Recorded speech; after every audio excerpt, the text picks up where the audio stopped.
Hey guys, my name is Holly. I am a geologist here at Cave of the Mounds, and today I'm going to be talking about with you some different crystals, rocks, and minerals that you can find in our sluice bags that you can either get here on site when you come to visit us and see the cave, or if you want to buy them online and get them shipped to you, you're more than welcome to do that as well.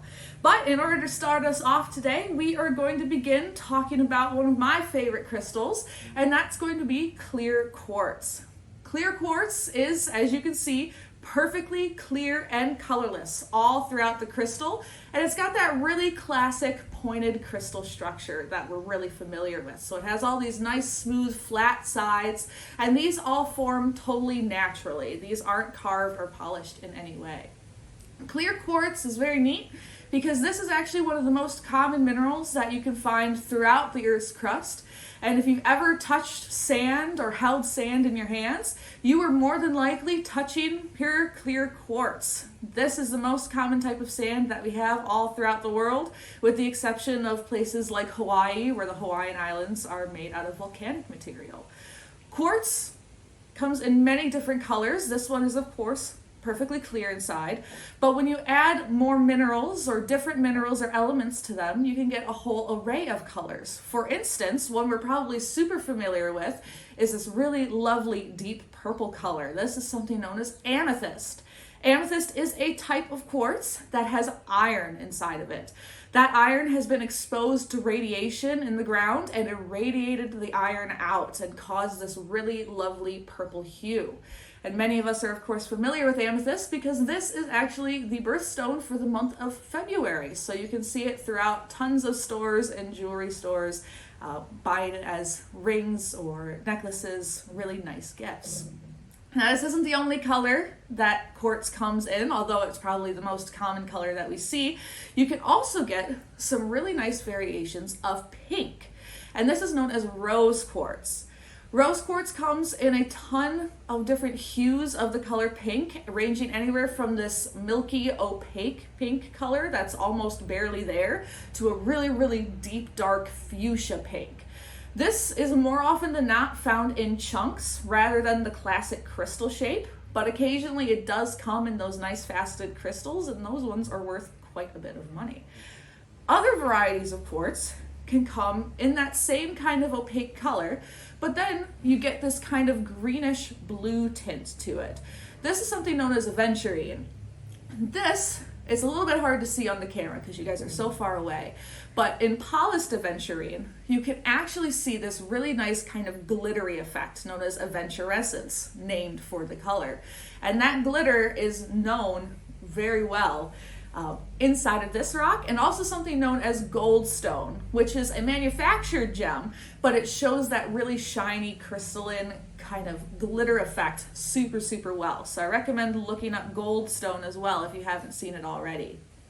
The next type of rock I'm going to show you is not a type of quartz, but we're going to get into some more irony minerals. So this, as you can see, this nice lovely shine, it looks like gold, but this is actually something known as fool's gold. So it fooled people into thinking that it was gold. And this is something known as an iron sulfide or iron pyrite. And pyrite is the true name of the gem.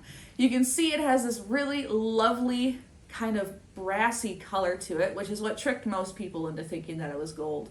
But you can also see it has a lot of these flat sides to it. And again, it's a little bit hard to see because of how far away we are, but pyrites generally will form in these perfect cube shapes, much like galena, which is a type of lead that you can also see. So I recommend looking that up as well because that's super similar to iron sulfide, as you can see in my hands here. It has mainly this brassy color, but the cool thing about it is that if you introduce a little bit of copper into it, you actually get a whole array of rainbow colors, and you can see them super well in the lighting that we have here. We have purples, pinks, oranges, in some spots yellows, greens, and blues.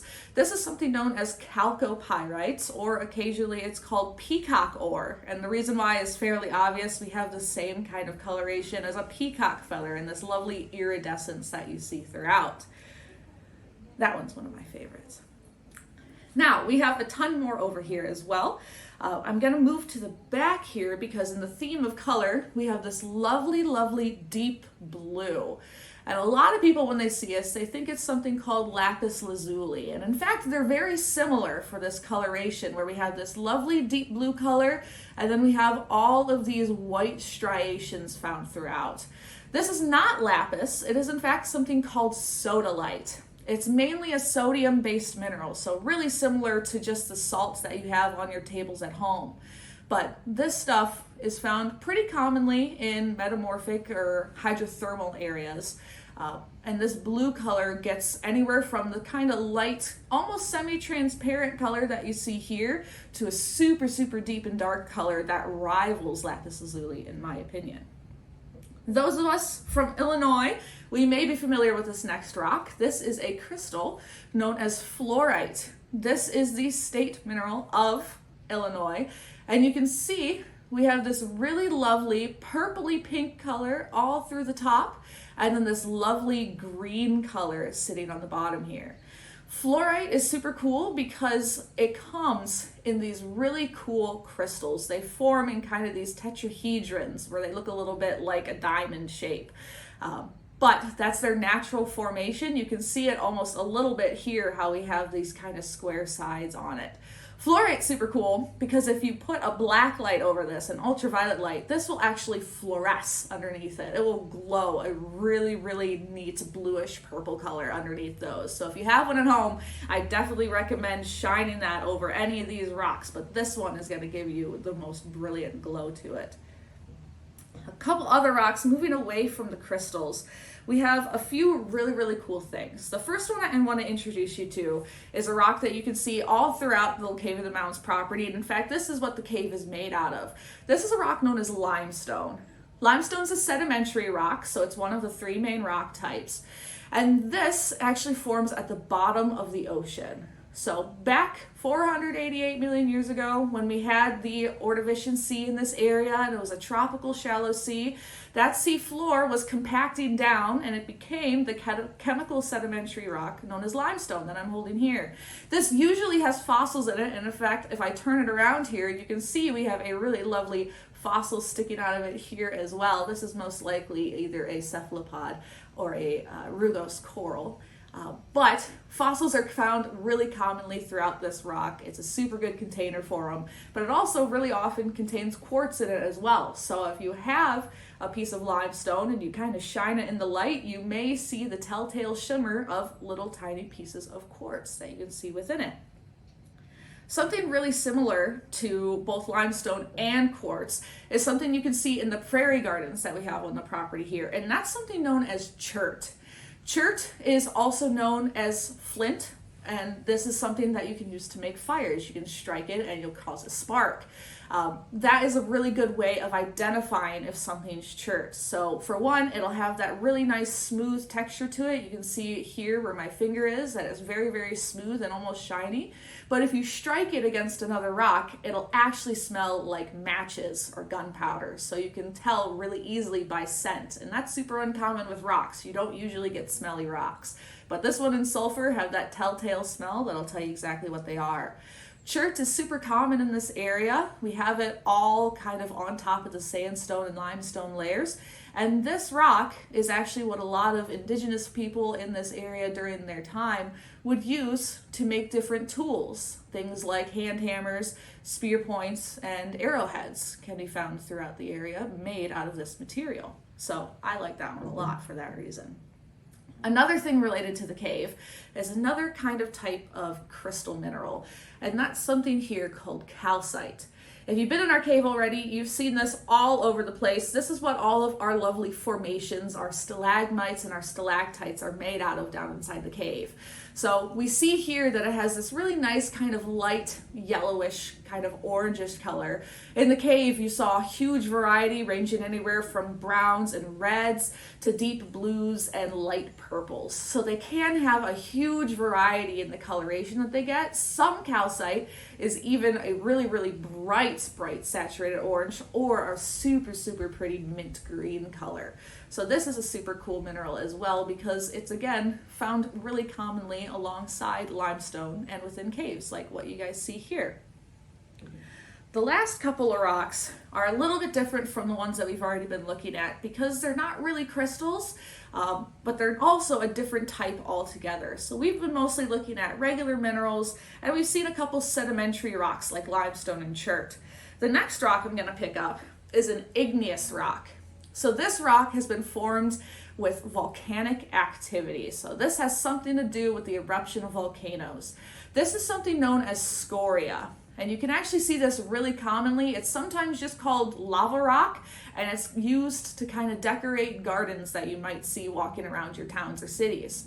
Scoria is a really, really lightweight rock. It's super, very not dense at all. And it's got all these nice little holes in it, and usually comes with this really lovely deep reddish brown color. And that's kind of the telltale signs that you're dealing with scoria and not something like pumice.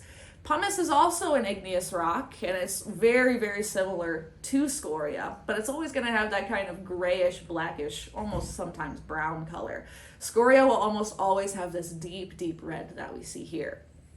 Another type of igneous rock that is very common in Wisconsin, especially the northern half, is this here. This is known as granite. Specifically, this is red granite, named for its really lovely red color.